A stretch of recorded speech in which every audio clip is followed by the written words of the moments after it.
Welcome to Luca and Miguel. Enjoy the video. In this video, I will show you how to make Desi Kahwa at home. This aromatic and warming beverage is a delightful treat, perfect for any time of day. We'll start by gathering our simple yet potent ingredients. You'll need fresh green tea, whole spices like cardamom and cinnamon, a touch of saffron, and some crushed almonds. Get ready to create a truly authentic and comforting drink that's both flavorful and easy to prepare. Now, let's begin the brewing process for your delicious kahwa. First, pour about 2 cups of water into a saucepan and bring it to a boil. Once it's bubbling, add your whole spices, 2 green cardamom pods and 1 small cinnamon stick.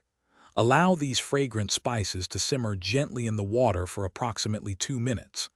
This initial infusion is crucial for developing the deep, comforting flavors of the kahwa.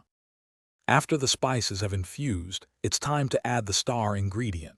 Reduce the heat to low and carefully add 2 teaspoons of green tea leaves.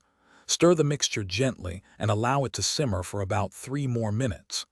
This slow simmering extracts the full flavor without making the tea bitter. Finally, drop in a few strands of saffron. It will impart a beautiful golden hue and a unique aroma to your kahwa. Your delightful Desi Kahwa is now ready to be served. Carefully strain the brewed tea into individual cups, ensuring no spice pieces remain. For a beautiful finish and added texture, garnish each cup with about a 1/4 teaspoon of crushed almonds. Sweeten your kahwa with 1 teaspoon of honey or sugar, adjusting to your personal taste.